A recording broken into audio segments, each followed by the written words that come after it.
PTV Sports. Kasama pa rin po natin sa Philippine Kiteboarding Association Vice President Ken Nacor and the Philippine Kiteboarding team member Warner Janoya. Warner, kanina when I was doing my introduction, I mentioned that kiteboarding is one of the most extreme sports here in the Philippines.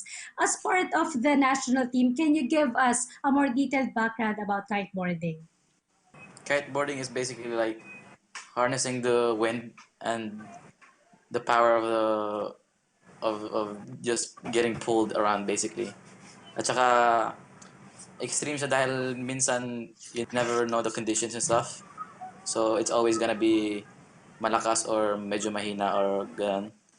At saka you can go really high with kiteboarding and stuff, with jumping.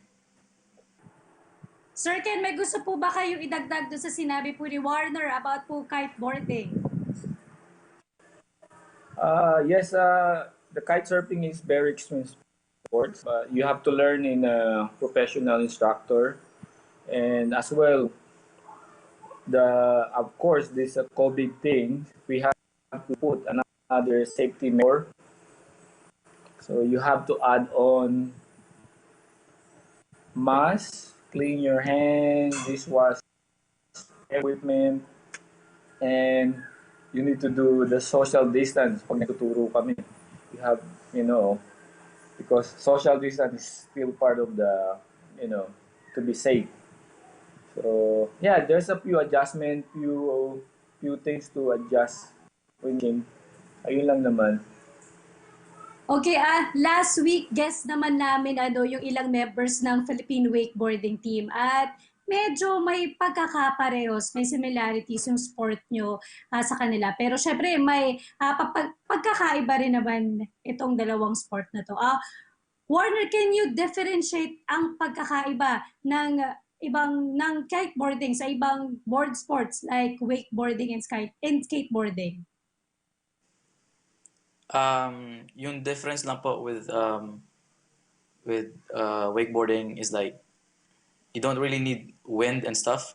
Kumbaga, you could do wakeboarding anytime on any day as long as you have electricity. That's all you need. And skateboarding is basically almost the same. For Sir Ken naman, usually ano po ba yung sinasagot ninyo kapag may nagtatanong sa inyo paano ba laruin ang kiteboarding? Well, yeah, I just want to add on about Warner's question as well, and then after that, we just say to the customer like it's a fun sports, and then it's all about from nature. You're dealing with wind, water. There's no machine, no engine, no electricity, nothing. It's just pure nature. You're out there in the wind, and that's the difference between wakeboarding because you're using the cable. Like Warner said, all the time, if you have electricity or generator, you can use, wakeboarding. Like in CWC, I go there sometimes, and then wakeboarding is so different between,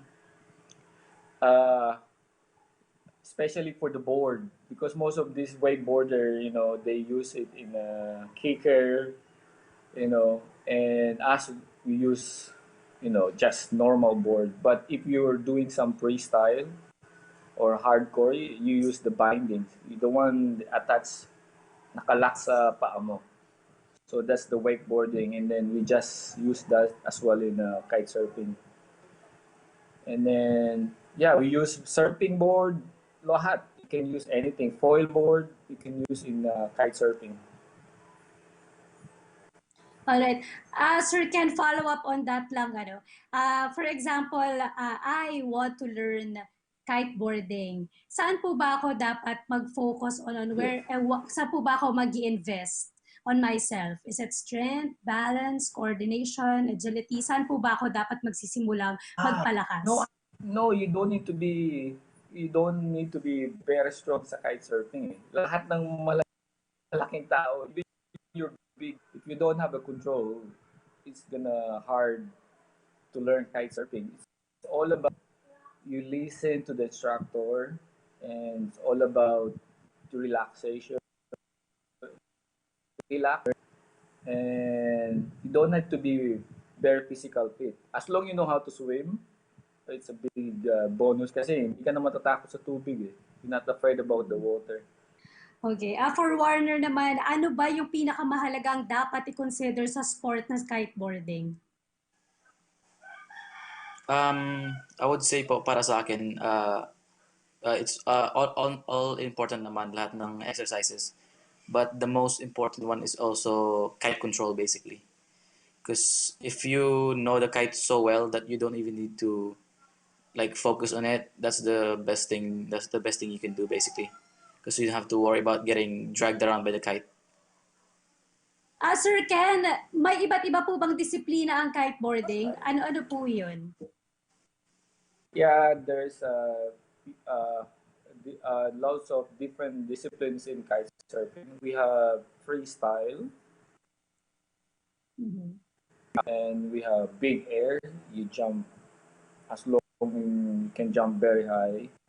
And there's a racing, like like sailing racing style.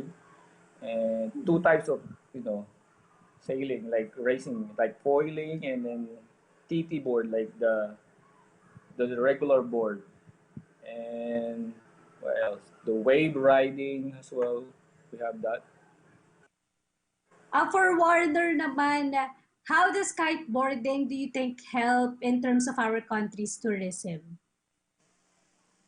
I think na it brings more foreign people or like it's I mean like because like it's pretty cool to watch basically. At saka parang so kumbaga when you see it, it's like you kind of wanna learn how to do it anyways because you kind of like you think it's cool basically, and that's a good thing about it. It's fun too, so you have to worry. It's like it's a win-win basically. Okay, Sir Ken, personally, how would you assess po yung community natin in accepting kiteboarding here in the Philippines? Well, it's malaki yung malaki. It's very welcoming. But everywhere you go now, like you go to Palawan, you go to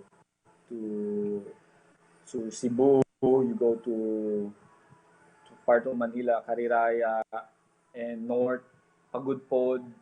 It's a big community of kite surfing.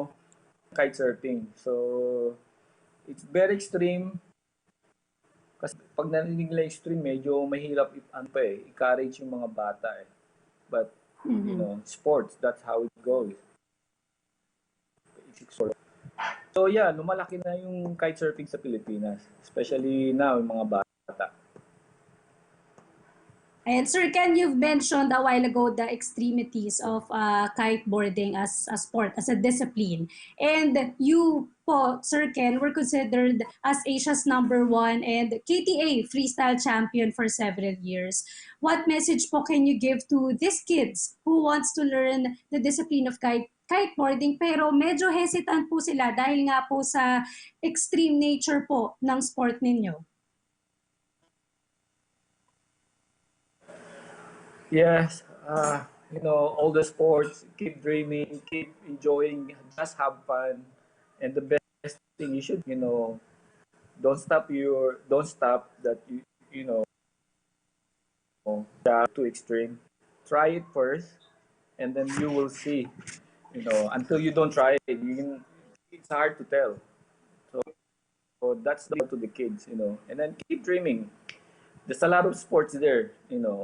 I think the same message for everyone. So any sports, and then yeah, kite surfing, one of them. You should try. It's fun. You out there, you're dealing with vitamin, free vitamins in nature. You're out in the sea, you know. So I'm just encourage everyone to try.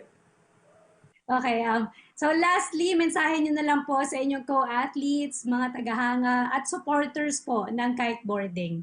Let's start with Warner.